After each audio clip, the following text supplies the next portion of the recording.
السلام علیکم، امید کرتا ہوں این عالم ٹاکس کی تمام فیملی خیر و عافیت سے ہوگی۔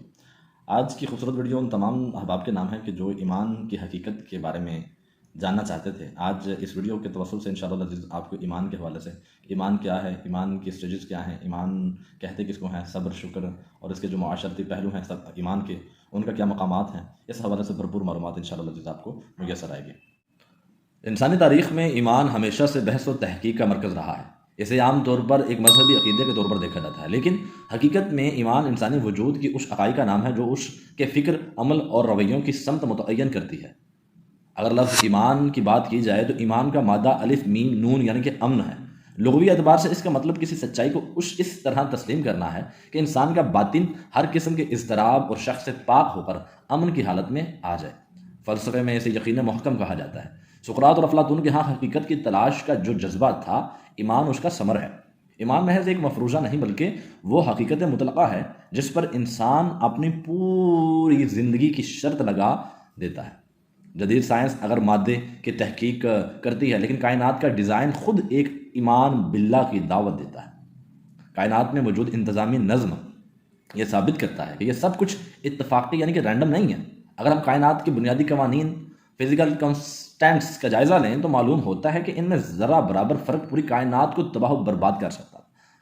سائنس کا یہی فائن ٹیوننگ تصور ایمان کی عقلی بنیاد فراہم کرتا ہے۔ اگر ایمان کے مدارجات کی بات کی جائے تو اس بات کو سمجھنا ہوگا کہ یہ سفر دراصل اپنی روح کے سفر کو سمجھنا ہے۔ یہ سفر محض معلومات کا نہیں بلکہ کیفیات کا ہے۔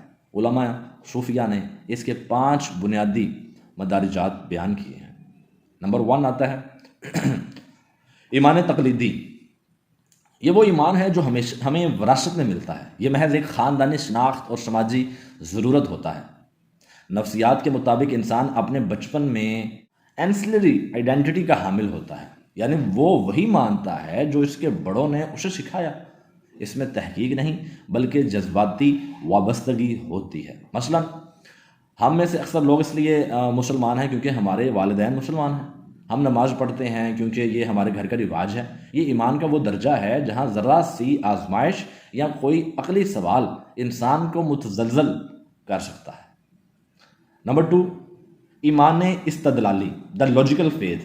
یہاں بندہ اپنی عقل کا استعمال کرتا ہے اور کائنات کے مشاہدے سے خالق کو تلاش کرنے کی جستجو اور کوشش کرتا رہتا ہے۔ اسے ریشنل بیلیف کہا جاتا ہے۔ جب انسان کائنات کے نظام، ستاروں کی گردش اور انسانی ڈی این اے کے پیچیدہ کوڈز کو دیکھتا ہے، پرکھتا ہے، تو اسے عقل پکار کر کہتی ہے کوئی تو ہے جو نظام ہستی چلا رہا ہے، وہی خدا ہے۔ حضرت سلیمان فارسی کی جو زندگی اس کی بہترین مثال ہے۔ وہ آتش پرستی اور پھر مجوسیت و عیسائیت سے ہوتے ہوئے دلیل اور کتابوں اور نشانیوں کی روشنی میں حق کو پہچاننے کے قابل ہوئے۔ نمبر 3 ہے ایمان قلبی، جسے دا فیتھ آف کنوکشن کہتے ہیں، حقیقی ایمان بھی کہتے ہیں۔ جب ایمان عقل کے بندھنوں سے نکل کر دل کی دھڑکن بن جاتا ہے، یہ انسان اللہ کے ہر فیصلے پر مطمئن ہو جاتا ہے، کوگنیٹو ڈسونینس ختم ہو جاتی ہے، یعنی انسان کے قول اور فعل میں تضاد نہیں رہتا۔ وہ جو مانتا ہے وہی کرتا ہے، چاہے اسے نقصان ہی کیوں نہ ہو۔ اگر اس حوالے سے بہترین مثال صحاب رسول میں سے دی جائے نا تو حضرت بلال حبشی تپتی ریت پر سینے پر وزنی پتھر رکھا ہے، زبان سو کر کانٹا ہے مگر دل سے صرف احد نکل رہا ہے۔ یہاں عقل کہتی ہے کہ خاموش ہو جاؤ، مگر دل کا یقین، ایمان حقیقی اسے خاموش نہیں ہونے دیتا۔ نمبر 4 پہ ہے مقام احسان، دا اسٹیٹ آف ایکسیلنس۔ یہ وہ درجہ ہے جہاں انسان خود کو ہر وقت خدا کے سامنے کھڑا محسوس کرتا ہے۔ یہ شعور بندگی کی معراج ہے۔ اسے ہائپر اویئرنس کہا جاتا ہے۔ وہ بند کمرے میں بھی گناہ نہیں کرتا کیونکہ اسے یقین ہوتا ہے کہ اس کا رب اسے دیکھ رہا ہے۔ اس حوالے سے اگر مثال دیکھی جائے، حضرت عمر فاروق کے دور کا وہ واقعہ جب ایک چرواہے سے انہوں نے بکری مانگی اور کہا مالک سے کہہ دینا کہ بھیڑیا لے گیا۔ کیا کہتے ہیں؟ مالک سے کہہ دینا کہ بھیڑیا لے گیا۔ اس چرواہے نے جواب دیا فَأَيَّنَّ اللَّهُ، تو پھر اللہ کہاں ہے؟ وہ چرواہا مقام احسان پر تھا، اسے معلوم تھا کہ مالک دیکھے نہ دیکھے خالق تو دیکھ رہا ہے۔ 5ویں نمبر میں ایمان شہودی ہے، حق الیقین، دا ویژنری فیتھ۔ یہ انبیاء اور صدیقین کا مقام ہے جہاں پردے اٹھ جاتے ہیں اور بندہ اپنے یقین کی آنکھ سے حق کا مشاہدہ کرتا ہے۔ یہ وہ حالت ہے جہاں غیب کی باتیں خبر نہیں رہتی بلکہ مشاہدہ بن جاتی ہے۔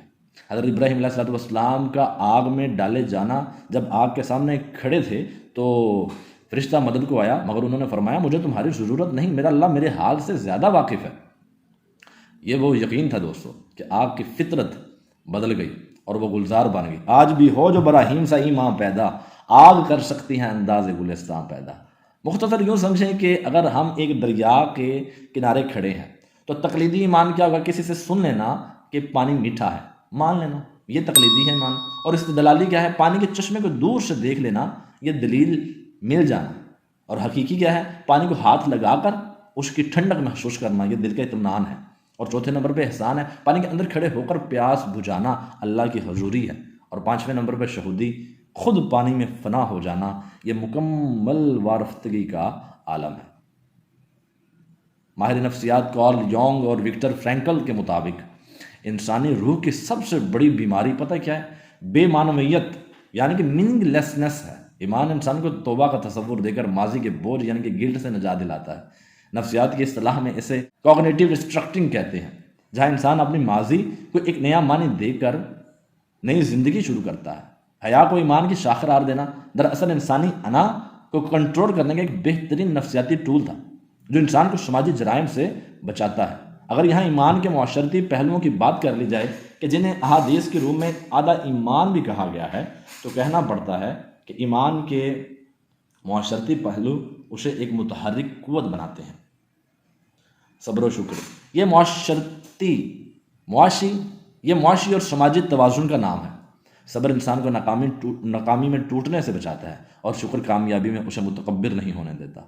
صفائی اور نکاح، اسلام نے صفائی یعنی کہ طہارت اور نکاح یعنی کہ سماجی معاہدہ کو ایمان کا حصہ بنا کر یہ ثابت کیا کہ ایمان صرف مسجد تک محدود نہیں بلکہ یہ گلیوں کی صفائی اور گھر کے تقدس کا بھی ضامن ہے۔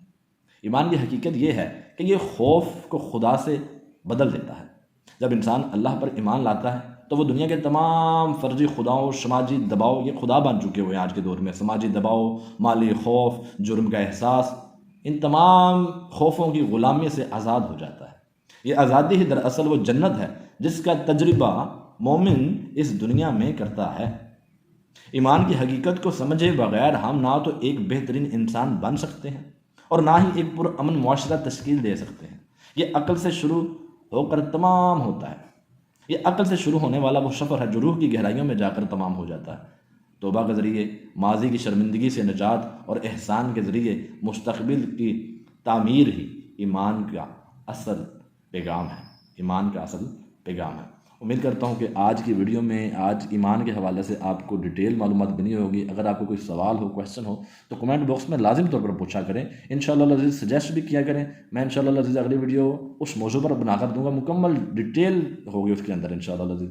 ویڈیو اچھی لگی ہو تو اپنے پیاروں کو، اپنے دوستوں کو، اپنے چاہنے والوں سے شیئر بھی کریں، کمنٹ بھی کریں، لائک بھی کریں اور اپنے چینل کو این عالم ٹاکس کو سبسکرائب بھی کر دیں، اس سے حوصلہ افزائی ہوتی ہے۔ آپ کی محبتوں کا ممنون رہوں گا۔